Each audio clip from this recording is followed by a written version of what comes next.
All right. We're going to go ahead and get started. Welcome, everybody. Welcome, welcome. I know we've got some people who are online, so welcome to you if you're tuning in from far away. Welcome to you who have been in the Episcopal Church and maybe even in this diocese for 50 years. I hope there's something for you to learn today. I know I've got some people who are in my spiritual roots, deeper roots class, people who are beginning to explore the Episcopal Church, possibly with an eye towards confirmation or reception. So maybe some of you have never been to a forum in this space. Very, very glad to welcome you here today.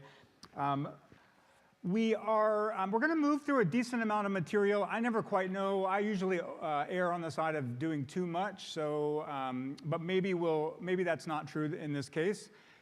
If you have questions, please offer them along the way. Again, we may not be able to stop for as long as you would like, but we'll try to work those in. In order for those who are watching at home to hear your question, you'll have to speak into this mic. And so maybe, that would be great if you'd be willing to whoa. Yeah, that's me. And then I tend to make random pitches from time to time whenever we talk about the history of the church. Today we're not talking about the history of Christ Church, but the Episcopal Church, the Diocese of Milwaukee. But if you're into history, do grab a copy of Jack and Martha Prince's book, and that's in the back on that little coffee table. Or if you can't find yours at home, we have some extra copies, and we'd love for you to have them in your hands and in your house. And I think that is all that I have, so I'm going to go ahead and jump in. This is a prayer for a diocese from our Book of Common Prayer. The Lord be with you. Let us pray. O God, by your grace you have called us in this diocese to a goodly fellowship of faith. Bless our Bishop Jeffrey and other clergy and all our people. Grant that your word may be truly preached and truly heard, your sacraments faithfully administered and faithfully received. By your Spirit fashion our lives according to the example of your Son, and grant that we may show the power of your love to all among whom we live. Through Jesus Christ our Lord. Amen. All right, so I thought we would start big and wide and go back deep, but don't be afraid. We're not going to go all the way through church history. The concept of a diocese. So you remember the early church begins with meetings, small scale, in people's homes, often underground. Everything changes in the year 325 when the Emperor Constantine accepts Christianity, and that becomes the state religion. Then the church has to get organized because the church is now spread out across the Roman Empire. There already exist these concepts of dividing a large territory into smaller spaces for administration. So the word, so in 400 AD, the church has to get organized. It adopts this Roman system for organization. Diocese comes from the Latin word diocesis, which means administration. So it's one of these territories. And if you remember, the early church had 3 orders of ministry: deacons, priests, and overseers, episkopos. This term is translated into bishop. So instead of a magistrate over each one of those territories in the secular world, a bishop becomes the overseer of a particular geographical territory called a diocese, this unit of administration. Now we went forward about 1,200 years. Now, after the American Revolution, it's not really cool anymore to be an Anglican since we thrust the British out, but there are many, many Anglican churches, and so there has to be sort of a new church and a rebranding. When this new church, right after the Declaration of Independence, is looking to find a term that will help separate it from both the Anglican Church but also some of the other competing religious interests, the church chooses the name the Episcopal Church. The Episcopal Church emphasizes this historic ministry. We are a group who trusts that ancient three-order ministry. And we choose that name over and against these Protestant churches like the Congregationalists, who don't have that deep historic succession that we do.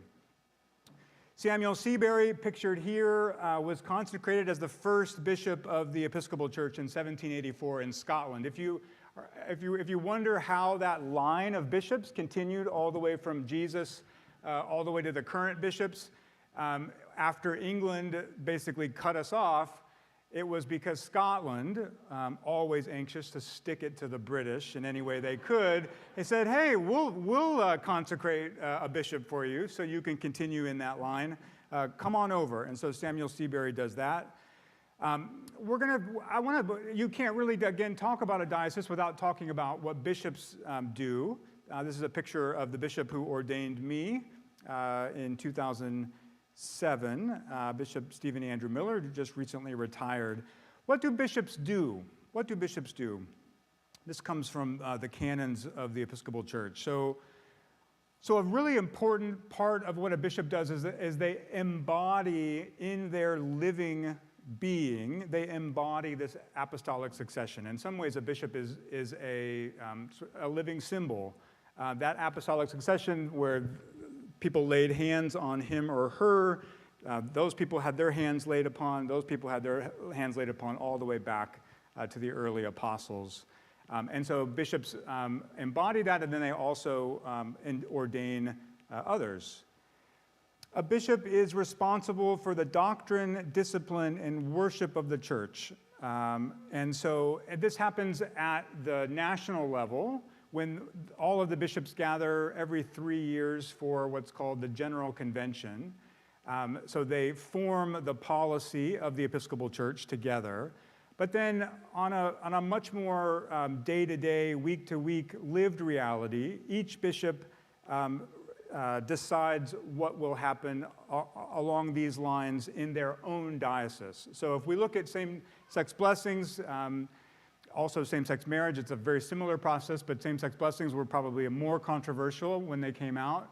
The bishops and the laity at the General Convention pass a resolution that allows for a rite of same-sex blessing, but then each bishop in his or her diocese, geographical territory, is allowed to say whether or not they will use those rites or not. And no bishop can make another bishop do that. They don't have authority over one another. So if you're coming from a Roman Catholic system in which there is this sort of tiered hierarchy that goes up to the Pope, this is a very different system where the diocese, in many ways, there's a lot of authority that rests within a diocese and within the bishop of a particular diocese. Bishops, what do bishops do? Bishops lead ordination rites. They lead a consecration of a church. When this church was consecrated way back when, we have pictures of a bishop being here. Our bishop is coming June 11th to confirm and to receive and to reaffirm those who would like to take part in that. This is Bishop Ed. May Bishop Ed rest in peace. I love this picture of him in his flames, Pentecost chasuble. Bishop Ed just died in July of last year. Lastly, what do bishops do? They provide Christian vision and they provide leadership for their diocese. And how does that actually manifest itself? I mean, some of it is they use the bully pulpit to just trumpet what they believe is most important. They also have these more sort of on-the-ground mechanisms. They chair the annual diocesan convention. So every year, every church sends delegates to wherever the diocesan convention is meeting, and the bishop chairs that. The bishop also chairs the executive council, which creates long-range policies for the diocese. The executive council also creates the annual diocesan budget. Depending on which diocese you're in, a bishop may have a lot of authority around how that how both of those play out, both those long-range policies and the diocesan budget. Just a few fast facts about bishops. Bishops are elected by the people of the diocese. They are not chosen by other bishops. And so many of you, I've talked to you about, especially if you're coming from a Roman Catholic tradition, this is a major place of departure between us and the Roman Catholic Church. This is a way that, because the Episcopal Church, our polity takes very seriously the voices of those who are not already in the hierarchy, this is the way that you can be responsive to the movements of the Holy Spirit that are happening in the culture, because you are listening to those who are on the ground, and those are the people who are choosing the leaders of a diocese. A bishop, if you elect a bishop at 24, I don't know if anyone's been elected that early, but they're going to be with you for a really, really long time, unless they do something terrible, which is very rare. There is mandatory retirement at age 72, so it's not like the Supreme Court. You can't go RBG on us, but you can stay there for until you're age 72. A large diocese with many churches. This is not the Diocese of Milwaukee. This would be like the Diocese of Texas, Diocese of North Carolina. A large diocese will have assisting bishops called suffragan bishops. And the presiding bishop, the Right Reverend Catherine Jefford Shorey, pictured here, the presiding bishop is the first among equals. She or he has no authority over other bishops, except in these rare disciplinary matters, but again, that's very rare. So the presiding bishop speaks, is a figurehead for the larger Episcopal Church in global gatherings.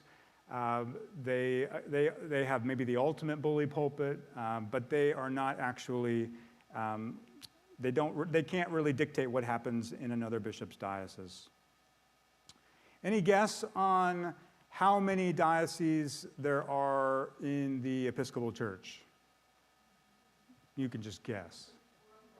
Well, the Episcopal Church is going to be, that's a great question. The Episcopal Church is primarily the continental United States plus Alaska and Hawaii, and then there's a few other dioceses that are scattered throughout the world that are not Anglican, that are actually Episcopal.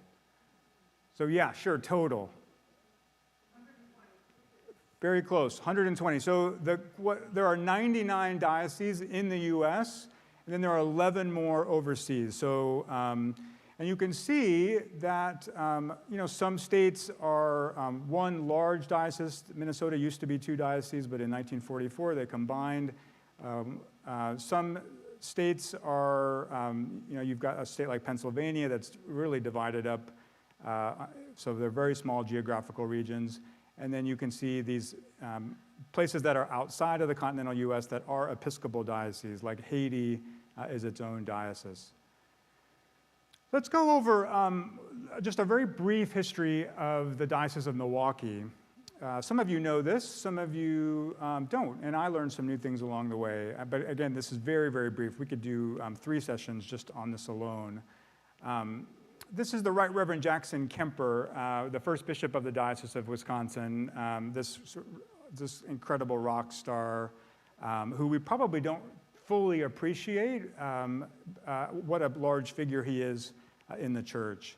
So just as a review, this is what the U.S. looks like in 1830. When does Wisconsin become a state? Nice, 1848, good. So you can see Wisconsin's not yet settled. This is just all the territory of Michigan.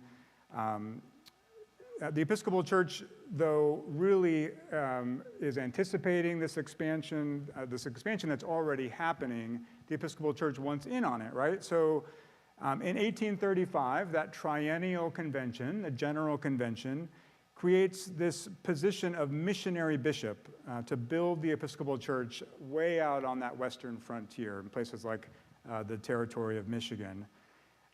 The Reverend Jackson Kemper, who's a priest at the time, is elected unanimously at General Convention to be the first missionary bishop to take the Episcopal Church west. We could do a whole thing on Jackson Kemper just very briefly. He's born in 1789 in the Hudson Valley. He goes to Columbia at 15, graduates valedictorian.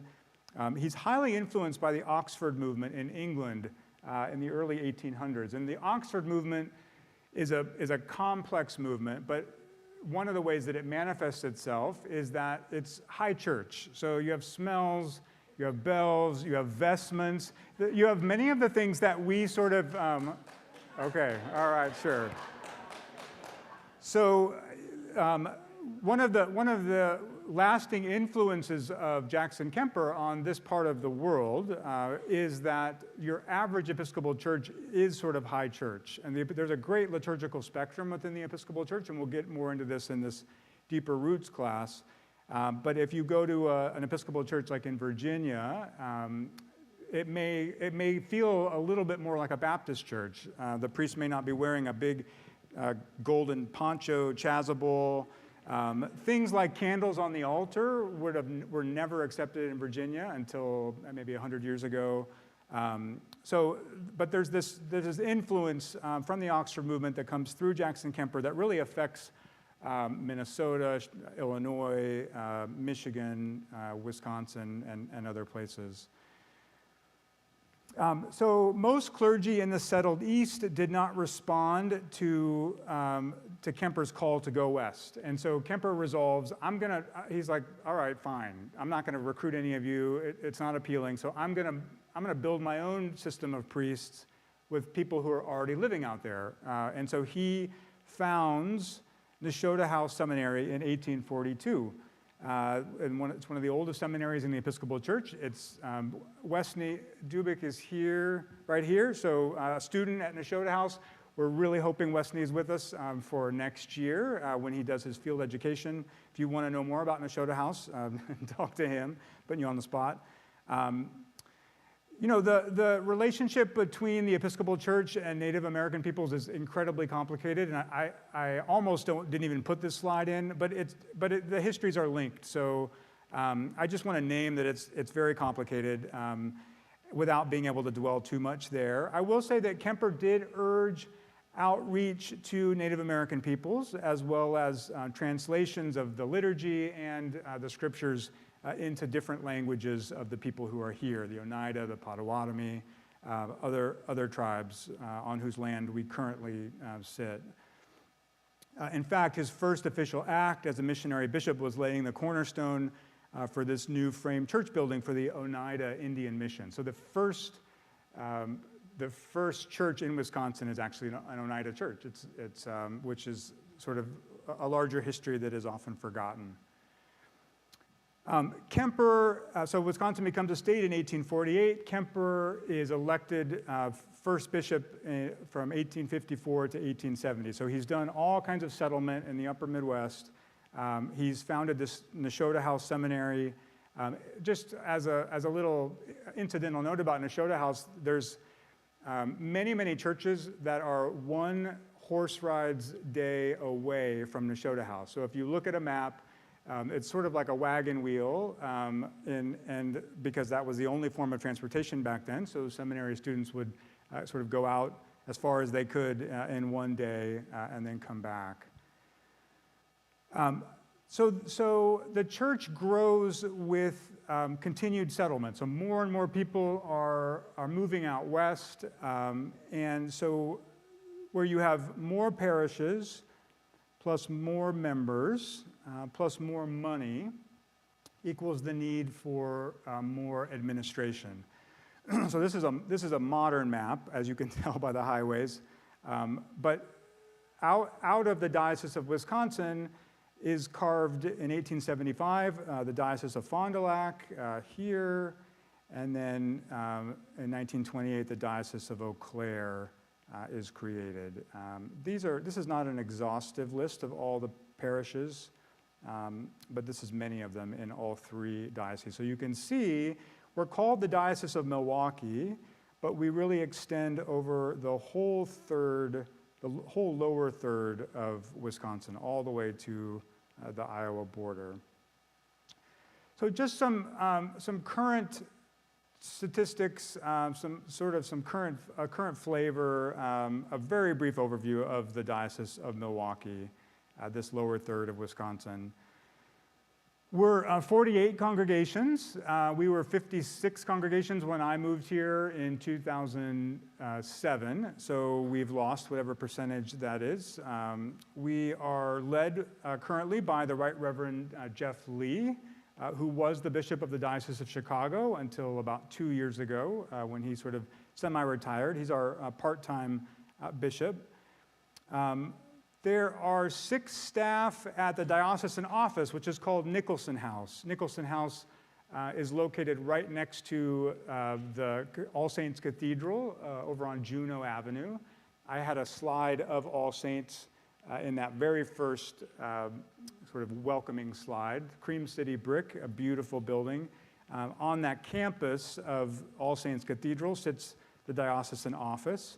2 full-time people there, 4 part-time. So it's, if you're coming from the archdiocese, the Catholic archdiocese, that is like a pretty slim staff, right? I mean, we don't have too many people on staff there. So, some of the examples of ministries that the diocese puts on, there's an extensive and growing campus ministry. So at many of the campuses within the UW system, there's at least a part-time chaplain there for students.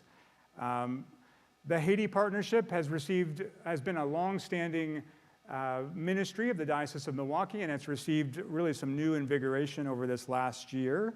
And so we've been involved in that. Some of us in this room have been to Haiti as a result of that partnership.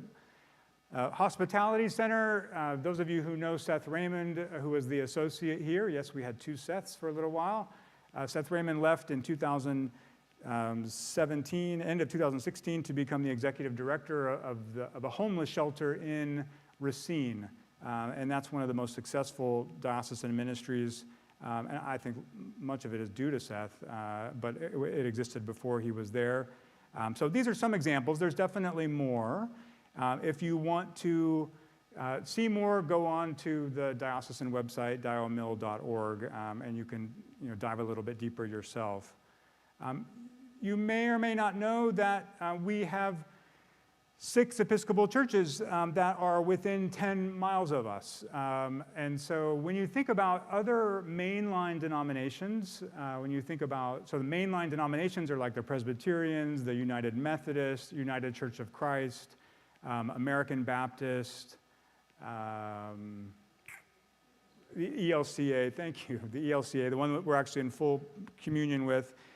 The ELCA certainly has probably more than 6 Lutheran churches within 10 miles of us, because the Lutherans are huge in this part of the world.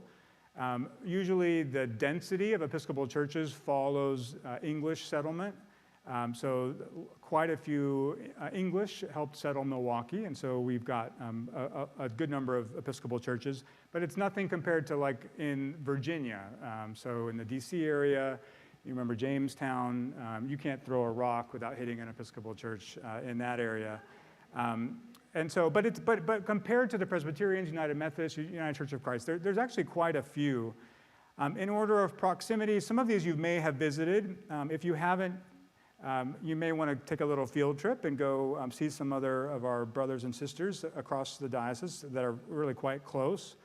St. Christopher's in River Hills, St. Mark's in Milwaukee, right on Downer Avenue, right by Cafe Hollander. St. Paul's, Milwaukee, I think one of the most beautiful churches in the city, big sort of purple, dark purple stone.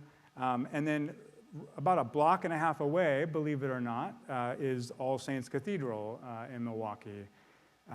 The people at St. Paul's, there was a group that thought All Saints Cathedral was just way too high church, and so they founded their own church. Well, we're going to make our own church about a block and a half away. And so back in the both of those, I think St. Paul's is one of the oldest churches in the oldest church. Well, the current configuration, that's how it worked. But both of those churches are 1860s, something like that. So you had an enormous Episcopal population that could support these 2 large beautiful, full churches in the 1860s, 70s, 1880s. Trinity in Wauwatosa, and then St. Boniface in Mequon. And St. Boniface is pictured there, maybe the most modern, the newest of all of the churches that are close to us, maybe one of the newest brand new churches in the diocese. We're going to look at the average Sunday attendance, the spread of average Sunday attendance for all 48 churches in the diocese. We use average Sunday attendance over membership because membership is often not apples to apples because different churches count members in different ways. It's actually really easy to keep people on your rolls who maybe haven't darkened the door of your church for a decade. And there's always this tension between wanting to be hospitable and not wanting to kick someone off, but also wanting your roles to be accurate. Average Sunday attendance, our ushers are counting every single living, breathing human of all ages every week. So it's much more of a concrete, number. We're going to look at average Sunday attendance for 2019. I know 2019 is a little while ago, but 2020 we were closed. 2021 numbers, I think some churches are including online attendance as a part of their average Sunday attendance. And our people who are online are certainly a part of this community, but it's a little bit apples to oranges if you're trying to compare those statistics. So 2019 is really the last time we can go back for a nice comparison of sort of the sizes of churches in the Diocese of Milwaukee. So this is ASA in 2019. You can see Christ Church is the largest church in the diocese. We're at about 200 average Sunday attendance in 2019. Today we had 169, I think, in church. So that's 169 plus we had 25 at the 8 o'clock service. So we had about 190 here today. Grace Madison, Trinity Wauwatosa, St. Andrews in Madison, and then All Saints Milwaukee. This is 2019. So these are all considerably lower in 2021. We don't yet have 2022 data because the parochial reports have not yet been filed. You can see, so we have a few churches that are over 100. We have a good number of churches that are sort of in that 100 to 50 range in here. And then the Episcopal Church has many, many very small communities of faith, both in the Diocese of Milwaukee, but then also spread throughout the rest of, really the rest of the Episcopal Church. Sort of that kind of English country model, the sort of the English parsonage where you just have, a smaller group of people who are in fellowship with one another. Now, some of these used to be much larger than they are today. Yeah. I know. Thank you for doing that. When we look at these numbers, is there, have we ever looked at the data of what is the size of the attendance in relation to the community that they serve? Because some of these might be, significant if they're in a small community, but if they're in, I'm trying to pick, I don't know, something that is a larger town. Sure. Where we only have 50 people. Is there any data that looks at it that way? Yeah, I think you could probably do your own, I don't know, I haven't seen it, but Okay. I think it's a great point. If you did your own data, your own analysis on a place like Zion, Oconomowoc, which is, they're probably kind of punching above their weight in terms of like how big Oconomowoc is. This church is actually growing quite, this is a healthy community. And so, yes, so you'll notice, and this is inferred by your point, that these are the largest cities that are in Wisconsin, and there's no, they're easily correlated to the largest churches in Madison and Milwaukee. Whitefish Bay, obviously a suburb of Milwaukee. So yeah, we could, you definitely could do some of that digging. And if you want this report, happy to forward it to you. All of this attendance data, this is all public information. The Episcopal Church actually keeps really meticulous records on what people have reported on membership and average Sunday attendance. And I have a link in here somewhere with that. So that's a snapshot of attendance. Snapshot of the finances for the Diocese of Milwaukee. So here we're pivoting from the particular churches to the actual administrative body called the Diocese of Milwaukee. For 2023, there's about a $2 million budget, a little bit more than $2 million. If you break that down, the diocese takes each parish's revenue minus their endowment income. So the money that goes into the plate, the money that's pledged, the money that comes in for building use, they take a percentage of that. It's a range between 12% and 17.1% of parish revenue. And that makes up a solid 2/3 of the diocesan budget. These are the other streams of income for a diocese. These two are investments. So unrestricted investments make up a small amount.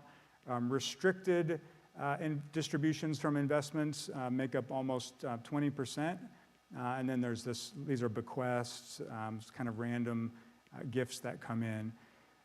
So this 100% equals about $2 million. And then on the expense side, for the Diocese of Milwaukee, the office of the bishop. So this is not just the bishop, but this is actually the bishop's staff. This is all the travel expenses for a bishop. This all gets tabulated in this 36.3. Actually, you know what? I don't know, for the bishop's staff, I don't know if that gets spread out among some of these other places. But congregational development programs, about a quarter.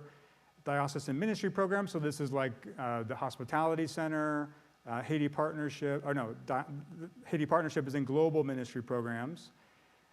Diocesan memberships and convention. And then we give to the diocese, and the diocese gives a small percentage of their budget to the national church, the Episcopal Church. So they're assessed as well. And then if our diocese has membership in like the Interfaith Conference of Greater Milwaukee, we pay dues for that kind of community membership. All right, so I'm not going to go through all the bishops, but just kind of a little snapshot, we talked about Jackson Kemper. There's 7 bishops between Jackson Kemper and Charles Gaskell. Some of you knew Charles Gaskell back in the day. I love this picture of him. He just looks kind of like, he's just not having it. Charles Gaskell held the line against women's ordination, and it wasn't until Bishop Roger White was elected that women's ordination was allowed in the Diocese of Milwaukee. And now we have the 12th bishop, Bishop Jeff Lee. He's really the bishop provisional. So he's here from 2021 to 2023. He's most likely leaving after diocesan convention, although he hasn't stated that will be he's not absolutely bound to that, but I think that's the agreement between him and the standing committee of the diocese. The standing committee of the diocese is sort of like the vestry of the diocese. The question is, once he leaves, will the new bishop oversee just the Diocese of Milwaukee, or maybe something larger? And this is where we get to the Trialogue. So the Trialogue is this ongoing conversation that began probably late 2021 on whether or not the 3 dioceses of Wisconsin, the Diocese of Milwaukee, the Diocese of Fond du Lac, and the Diocese of Eau Claire should merge back, should reunify into one diocese. I do think we have the coolest shield because of this badger here. I mean, I love fish. I do love fish, but, and I don't know if this is like a T-Rex or what. No, not a T-Rex. I don't know what that is. Does anyone know what that is? If you're... Okay. Nobody can represent the Diocese of Eau Claire. Bishop Ed was actually the provisional bishop of the Diocese of Eau Claire before. Could be a badger. Could be a badger. Our badger is just way better. Our badger looks meaner and looks tougher. Okay, so just to review, these are the three dioceses. These dioceses by the numbers, and these are 2019 numbers. Diocese of Eau Claire is very, very small. It's one of the smallest dioceses in the Episcopal Church. So you've got 19. I'm going to go through, give a little more detail for each of these. But you've got 19 parishes. On an average Sunday, you've got in 2019. In 2019, you have 592 people in an Episcopal church in the Diocese of Eau Claire. And then if you looked at all the money they collected through pledges, plate, these other revenue streams, it's almost all, though, for all of us, it's really pledges that drive things. Annual pledges drive most of these numbers, but also some endowment as well. The total revenue, actually the endowment is not in this revenue. So the total revenue that they collect is 1.2 million. The Diocese of Fond du Lac is a little bit bigger, is about half the size of the Diocese of Milwaukee in almost all of these metrics. So it has a little more than double the number of parishes. Its average Sunday attendance is about half of the Diocese of Milwaukee. And then you can see that its total revenue that it collects is a little less than half of the Diocese of Milwaukee. So one large Wisconsin diocese, there would be 101 parishes, at least right now. Just a little more detail on the Diocese of Eau Claire, ASA 2019. So of those 19 parishes, well, I don't know if you could have a parish with 0 people, but so like maybe 5 people to 50 people. There are 16 of those parishes, so 16 really quite small churches. There are 2 churches that are in that medium size, 51 to 100, and there's only one church that's over 100 people, and that's Christ Church La Crosse. And so their average Sunday attendance in 2019 was 112. And they're the only church in the whole Diocese of Eau Claire currently with a full-time rector. So very, very small. Diocese of Fond du Lac, the ASA for 2019, they have 24, very similar to us. They have 24 of these parishes that are quite small. They have 11 churches that are in that medium-sized zone, and then they have 3 churches that are over 101. The 3 largest churches are Grace Church Sheboygan, St. Agnes de Pere, and St. Thomas in Menasha. And St. Thomas. Oh, St. Anne's. Oh, yeah, sorry. Did the Bentons used to go to St. Anne's de Pere? Yeah, sorry about that. So let's get down to what's driving the discussion around reunification. For some of us, it's been a little frustrating because it feels a little, I'm someone who just wants you to kind of like, just get down to the like practical realities of like what's going on. Sometimes there can be some really sort of high language around why we're reunifying. And I think there really is a place for sort of theological reflection about the nature of the church, but let's be real. So here are the reasons. You've got this previous logic now in reverse. So you have fewer churches, fewer people, fewer dollars, long term, should equal a smaller administrative footprint. This is the argument. That just in the same way that we grew into 3, we go back now into 1. A smaller administrative footprint has potential for more mission from the diocese. So this is an argument I think that's out there. So if you're not funding 3 bishops and 3 bishop staff, if you're not funding 3 communications managers, if you're not funding 3 canons for deployment, you will have more money to plant new churches, to support Haiti, to do other kinds of mission work. And then lastly, smaller administrative footprint has potential, and I just emphasize potential for more mission from the local parish. Because potentially, And this is a rumor that I'm hearing percolate from my friends a little more over the last month, that there are potentially lower assessments for each church. You can imagine if you are combining, and again, you have one bishop staff, you have one communications director, you've got the possibility that assessments would go down. So, for example, in 2024, so we are one of the churches based on our revenue that we pay 17.1% of all revenues. Our endowment revenues are exempted. In 2024, we will pay $129,300 to the diocese. If this went down to 14%, if I don't know, but if it did, we would keep $23,500 more for mission and for program. Again, the devil would be in the details, but there are rumors floating out there. I don't know if they're true or not. And even if they do go down, I don't know what percentage. This is a total, complete guess on a PowerPoint slide. I do want to though look seriously at the context in which this discussion is happening, because I think it is really, really important, especially in my mind, a conversation that is really being largely driven by these practical realities. I think it's important to actually look at what are the on-the-ground realities for the Episcopal Church as a whole in this region and in these three dioceses. So, the Episcopal Church is steadily growing smaller.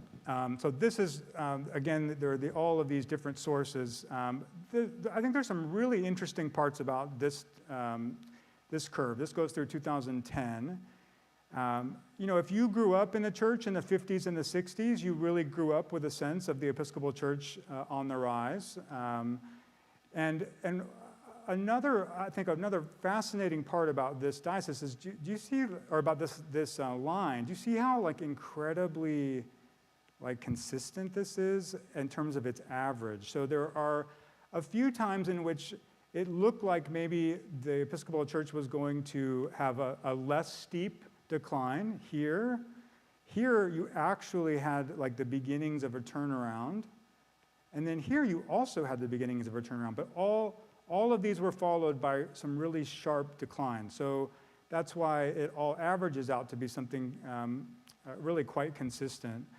The high water mark for the Episcopal Church was 3.4 million in the 60s.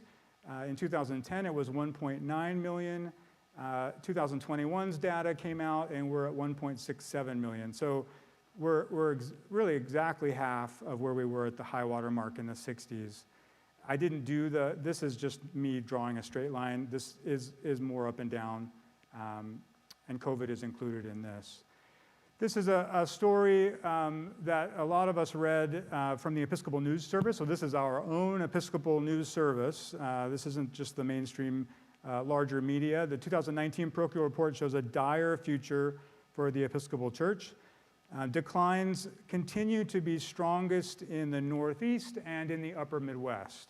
And that's really clear in the data. The Northeast, it's largely secularization. In the upper Midwest, it's secularization plus population flight. God bless you if you're viewing us from Florida. We love you. We hope you come back when you've had your fun. This is a picture of St. James on Wisconsin Avenue. This was bought by Marquette in 2015. This is if you're driving south on the freeway, it's not the big red church, but it's next to the big red church. All of this you can follow up with all of this Episcopal research and statistics. So you can dive deep into the diocese where you grew up, any diocese that you want to look at. All right, now we're going to look at these different dioceses by average Sunday attendance. We're going to look at them through the lens of 2009 through 2019, and we're going to look at that percent change between those 10 years. So these are the numbers. So you can see Diocese of Chicago decreased by 26.2%.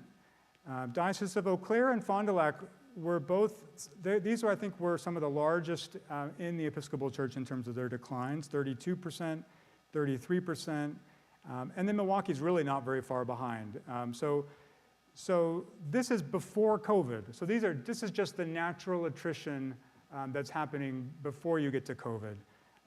These numbers are considerably smaller in the 2021 data, but the 2021 data, we don't quite know where things are going. So hopefully in 2022, we're getting back up. I don't think anyone's getting all the way back up to 2019, except for a few places. Now, this is not the case everywhere across the whole Episcopal Church. So the Diocese of North Carolina, it's a southern state. We all know people who have moved to North Carolina. It's the benefit of population growth. For much of this time, for about 70% of this time frame, you had maybe the most charismatic bishop in the Episcopal Church at the helm. Does anyone want to guess what the numbers look like for the Diocese of North Carolina for 2009 to 2019? Just, you get no wrong, it's just a guess. What's that? I'm sorry, thank you. The percentage, what percentage do you think?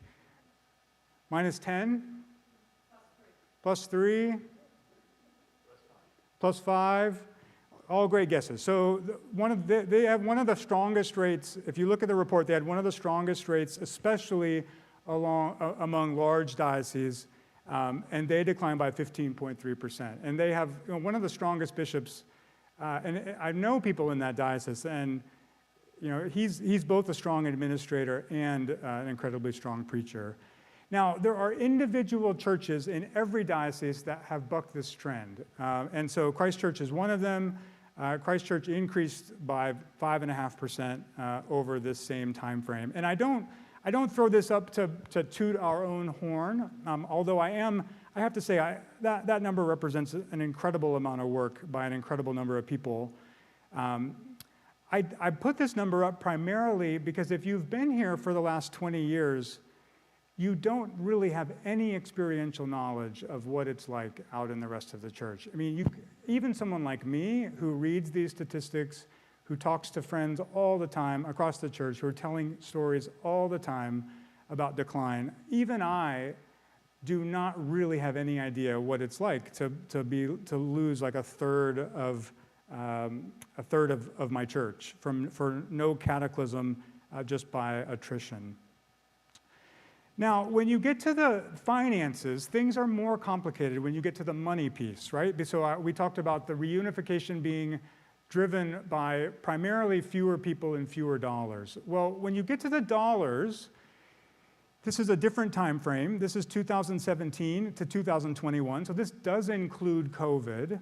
When you look at these same churches, it's actually surprisingly positive in this time frame. So the Diocese of Eau Claire, these are average pledges. Diocese of Eau Claire went up by 14% in their average pledge. Diocese of Fond du Lac went up by 23%. And the Diocese of Milwaukee as a whole went up by 16% in this time frame. Really quite counterintuitive given COVID. And we certainly experienced that here. I didn't look up Christ Church's number. It's higher than 16%. There's also a wide range of endowments. So there's investment money that has been put aside for many, many parishes and also for dioceses. And we saw that in the Diocese of Milwaukee. But, and this is what was really kind of like, diving into some of this was really what was hardest for me. The financial picture it's more complicated than just these last 4 years with annual giving, and it is more gloomy. Giving has been strong across the Episcopal Church because most Episcopalians are older, and when people tend to have higher incomes and tend to have higher wealth. And so currently, this is across the church, currently more money is coming from fewer people, some of whom will not be alive in 25 years. And so unless something very radical happens, there's sort of this financial cliff coming for many churches for annual pledges. And I talked to a friend at the national church level, and and they confirmed this when I looked at this data. Again, I don't think this applies as much here, because I think we've done an incredible job of bringing in a more diverse age range, but this is for the church as a whole. And I want to dive a little bit, I think this is maybe the most beautifully disturbing slide of my presentation. So I want to walk you through what this looks like. So these are the age distributions of different religious traditions, and so I broke this into two, but this is a way that you can look at them as a whole. But the top part, if you're an atheist, an agnostic, or a Buddhist, these are your average. These are ages. So you have an enormous number of people in their 30s.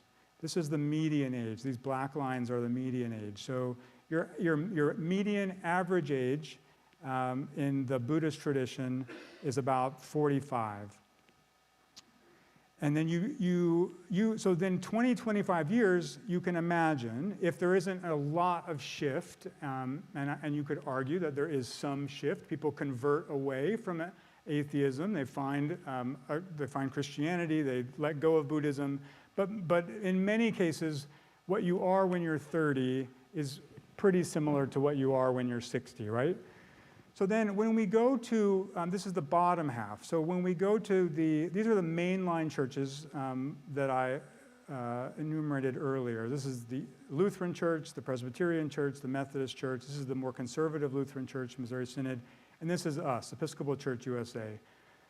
So our median age is 58.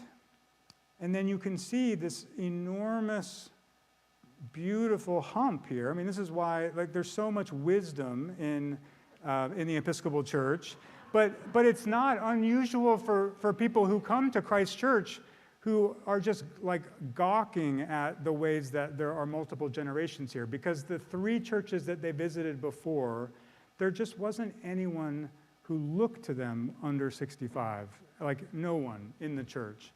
And what's most disturbing about this is that you can see this here. This is like the 35 to 50 range, 35 to 60. And, only God knows the future, and the Holy Spirit can move in incredibly surprising ways. But if nothing really, really, really radical changes, you can see that this group in 25 years it's in here. It's a much, much smaller group, and that's the group that has more wealth, has higher income, and that's the group that the church will be relying on for income, and that's the group that the diocese, in turn, will be relying on for income.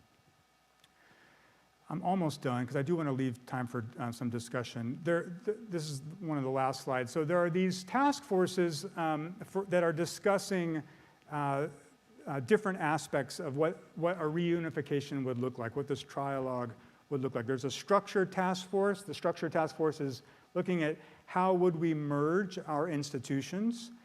The Constitution and Canons Task Force, how would we merge our governing rules. The finance group, how would we merge our assets and our assessment systems, because there are different assessment systems in all three dioceses. The Parish and Regional Engagement Task Force, how would parishes interact with one another and with the diocese.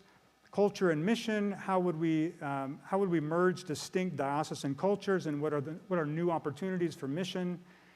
And then communications, how would we communicate this process? This group, I think this group is trying to do better. I recently talked to someone who's a part of this group, and I think that they know that people feel a little bit like there's not a lot of substance so far for things to talk about. The proposed timeline, we began the conversation in 2021. These task forces were convened last summer. This is what's really, really critical. So I think May, June, there's this detailed financial and structural model is going to be completed. It's being worked on by Caroline Sen. Caroline Sen is our current finance officer in the diocese. She is full-time. Caroline Sen is unlike anyone we've ever had, at least in my 15 years in the Diocese of Milwaukee. She has a finance background in mergers and acquisitions in the corporate world. She knows how to do really detailed financial analysis. She knows how to forecast. And she is the one driving what the financial model looks like.